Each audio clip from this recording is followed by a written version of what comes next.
When protesters in Seattle trash a Starbucks cafe at the World Trade Organization summit, the company has to defend its image as an enlightened multinational corporation. We are not going to let something like this dissuade us from maintaining dialogue and cooperation with organizations that care about these issues, because we care about them too.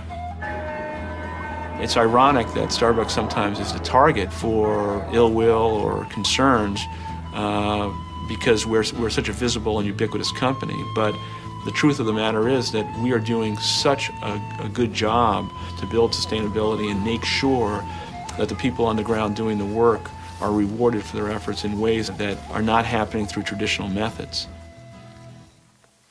Unfortunately, the road is paved with so many companies, many of whom are much, much larger than Starbucks, who are doing very little and sometimes nothing at all. Starbucks likes to compare itself to the big three companies when it comes down to sustainability because obviously, as a company, they are far and away better than Folgers and Maxwell House. I think that that's really not where the competition is for them, though. They are competing with all of the other specialty coffee importers.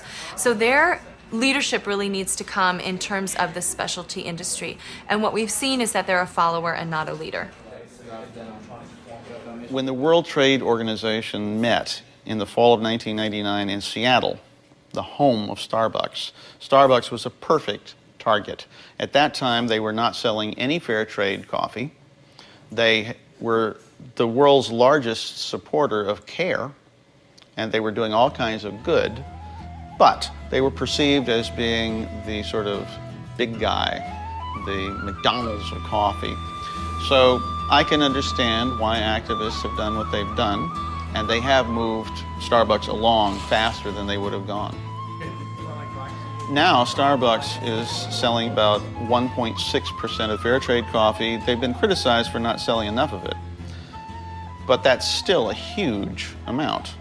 They're also selling organic coffee, shade-grown coffee that is bird-friendly, and about 15% of their coffee support the growers who will abide by their certification standards, which are quite high.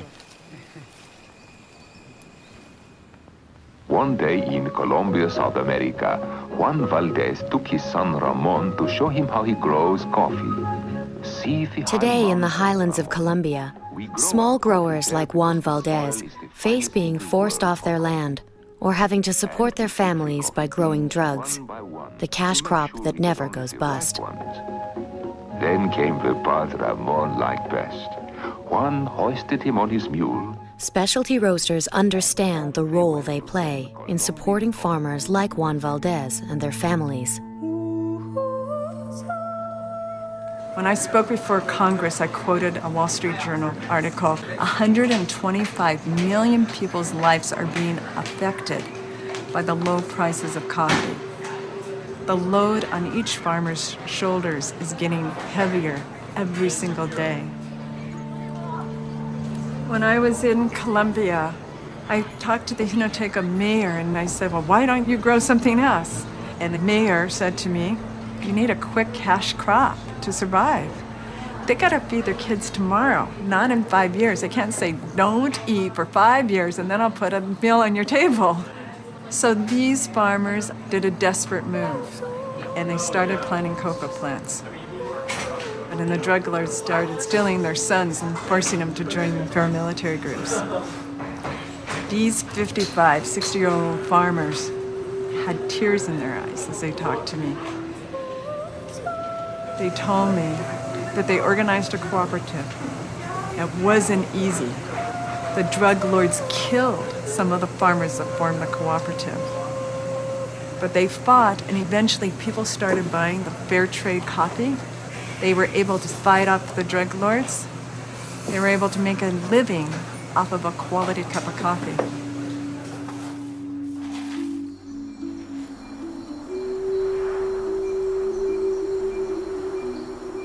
As specialty roasters find better ways to support their sources, many are looking to them as a new economic model for a more equitable relationship between North and South. Coffee is a path along which 500 million people in the world are journeying.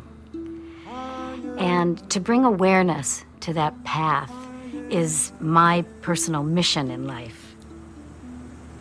Here is a way, specialty coffee or very high quality coffee, here is a way to change the face of this industry. Not only in the cup around the world, but at the farm level. These are some of the poorest countries in the world, and to find that bridge and build that bridge so that people could really understand that if coffee is grown in a certain way and the necessary care is given to it, it will support you. Most of the farmers I met hadn't ever tasted their coffee. They had no idea what it tasted like. And they had no idea how it compared to their neighbor or the guy down the road, or certainly had no idea in Guatemala what a Costa Rican tasted like, or a Sumatra or an Ethiopian. I mean, the world of coffee was their own little tiny farm. As I learned their microcosm, I tried to share with them the macrocosm, all the places that I'd been and the different techniques of people around the world that were doing the same thing that they were doing. Like many small farmers around the globe, Alfredo Rance provides a healthy environment for both the workers and migratory birds on his finca. But until specialty buyers came along, Alfredo wasn't aware that his organic bird-friendly coffee could fetch a premium price. 3 años llevo certificado orgánico. Okay, perfecto. Sí. ¿Y las especies de árboles? Bueno, hay variedades aquí, tal como este. Porco. Porco, la semilla es para animales. Y también las aves. Para las aves. Sí, los dos, el tipo de ave y animalitos también. Qué bien, qué bien, excelente. With his farm now certified, Alfredo makes 3 times more than he used to for the same beans. El café no estuviera como está, como ustedes lo ven. No, la hoja de café nos hace follaje, nos produce abono. Nos produce abono. Sí, correcto, sí, correcto. Como usted puede observar, don Francisco, al producir esto, la mata se alimenta de esto. Correcto. Y nos produce el fruto muy completo. Fertilizante natural. Perfecto. Nosotros los agricultores en café orgánico ha sido primeramente que nos han enseñado a trabajar con la tierra sin echarle ningún químico.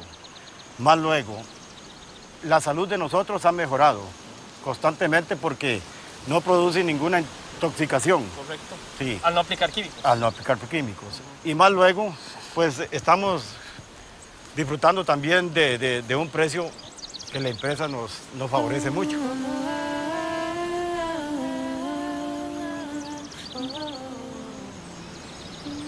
The coffee plant was born in the understory of the African rainforest, so it's a shade-tolerant plant. It's like a house plant. It likes to be in the shade.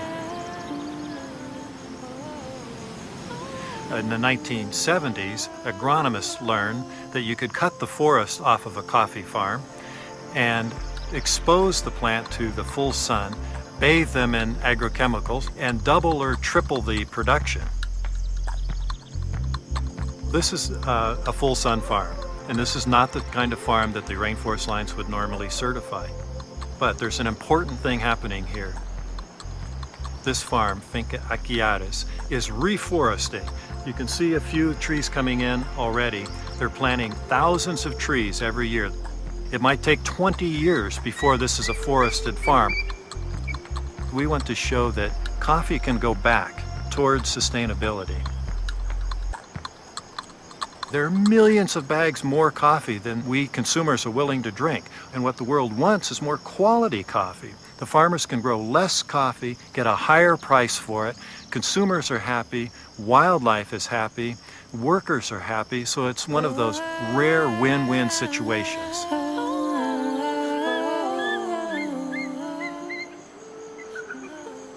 For a person who wants to buy coffee that will do good for the world, there are a number of options. Certainly fair trade is an obvious one, and it's a good one. Rainforest Alliance also has a certification which does good for the environment and for the people who are growing the coffee. If you buy specialty coffee in general, you're probably supporting decent practices in the coffee places where it came from. But it's a very small part of the world market. Consumers of the 21st century are by and large far more aware of the fact that when they buy something at a supermarket, they're having an effect in the world. They're making a statement by what they buy. Now, unfortunately, a lot of the time they still say, well, what's cheaper? I'm going to buy the cheapest thing.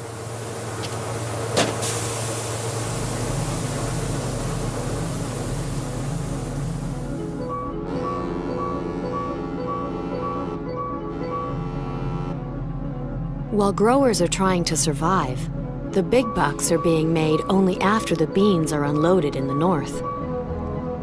This is most true of Starbucks, which is trying to accomplish what many consider the impossible: to straddle the divide between long-term sustainability and the short-term profits needed to build a global brand. Today there are way over 6,000 stores. We are now the most frequented retailer in the world, where the average customer is coming in 18 times a month. And in terms of the growth and development, we will open between 3 and 4 new stores every day in 60 countries. The company that popularized caramel macchiato is today in the early stages of its global conquest. And wherever it raises its flag, Starbucks gives locals a taste of America, which is what goes into every cup. Neden yanlış yapıldığını da gösteren 3. bölüm.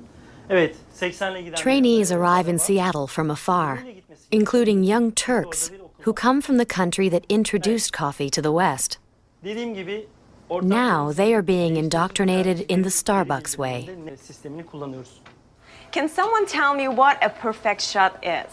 It comes in 10 seconds. Any comments to that? Yeah, 18 seconds. 18 seconds. Excellent.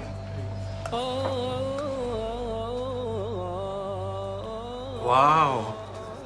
I feel like I'm drinking Turkish coffee. That coffee houses we call kahve, they're very old. Still in Istanbul, in the big metropolitan city Istanbul, you can find in the back streets. Usually the man goes, they drink Turkish coffee. But Starbucks atmosphere will be different than those cafes because everybody can come to our Starbucks. At Starbucks, the coffee house is no longer an exclusive male domain. Women have a place here too. For every franchise, no matter how far-flung, is an outpost of the contemporary world. Yes, we will gonna use some English, Starbucks language, tall, grande, and frappuccinos. In the beginning, it will be difficult for our customers, but we're gonna teach them how you order the coffee, how you can enjoy our coffee. It has been an unbelievable turn of events over the last 6 or 7 years to watch the response that people all over the world have had to Starbucks. And that experience is not American. That experience has a universal language and universal appeal, and that has been the big breakthrough for us. Starbucks is about making universal a standardized coffeehouse culture, which is at best its appeal, and at worst, the threat it poses to other cultures in its path. A lot of people don't like Starbucks because it's exactly the same experience wherever you go. You can count on Starbucks being clean. You can have bright baristas asking if you want a grande size, etc. And frankly, I think that's justified criticism in many cases. I mean, if you don't want exactly the same Starbucks experience, go somewhere else. The good news is that usually there is an alternative. One alternative to corporate sameness is Delocator.net, the California-based website created by Extine to sustain independent cafes and local culture. Simply type in your zip code and find every alternative cafe within a few miles of your door. Go ahead, we can hear you.